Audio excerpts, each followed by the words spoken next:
Assalamualaikum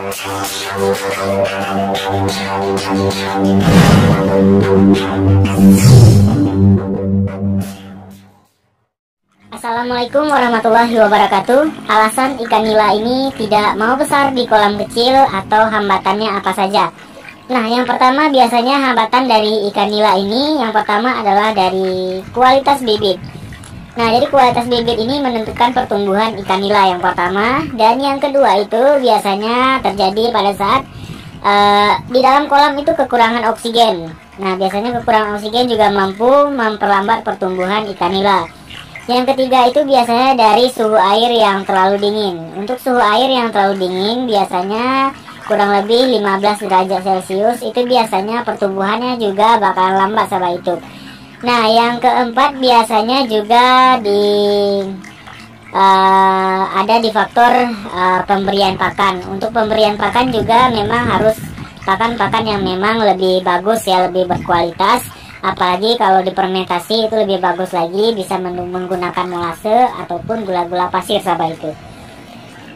Jadi kalau untuk mempercepat pertumbuhan anakan ikan nila maupun ikan nila yang sudah remaja, itu pakannya kalau bisa setiap hari dibibis sahabat itu, atau pakannya itu difermentasi dan memilih bibit yang memang berkualitas ya. Biasanya bibit yang berkualitas itu memang sudah baik untuk dibudidaya dan pertumbuhannya juga lebih cepat besar sahabat itu, daripada bibit-bibit yang tidak berkualitas. Biasanya bibit yang tidak berkualitas itu dihasilkan dari indukan yang lebih dari 10 kali sudah memijah, dan indukannya juga biasanya kecil dan tidak terlalu besar.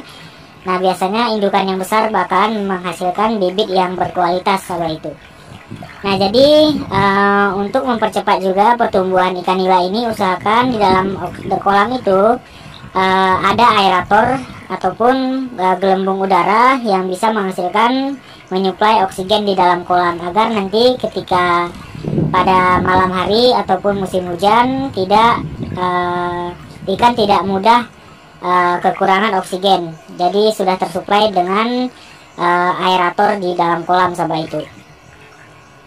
Bagaimana jika kita memberikan pakan alami? Nah, kalau untuk pakan alami ini seperti biasa yang saya sampaikan, hanya sebagai cemilan saja, hanya sebagai pakan tambahan saja untuk menambah energi pada tubuh ikan nila, seperti daun kangkung, daun talas, azolla, dan segala macam jenis pakan yang bisa dibuat untuk memberi tambahan energi pada ikan nila, juga seperti daun singkong.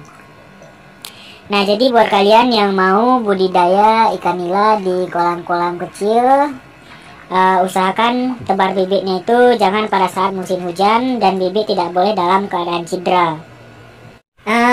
Yang terakhir itu biasanya risiko ikan nila itu tidak mau besar karena terlalu sering membersihkan air kolam sahabat itu. Karena jika kita membersihkan terlalu sering air kolam, itu biasanya ikan memerlukan waktu untuk adaptasi lagi sahabat itu, sekitar 3 hari sampai dengan 5 hari. Jadi usahakan jangan terlalu sering untuk membersihkan air kolam.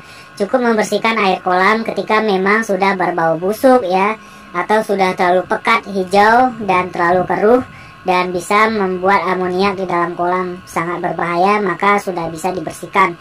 Tapi kalau memang masih hijau tapi airnya tidak terlalu jernih, tidak mengganggu kehidupan ikan nila, maka jangan dibersihkan dulu air kolamnya, biarkan saja dulu. Dan jadi sekian saja dari video kita. Terima kasih.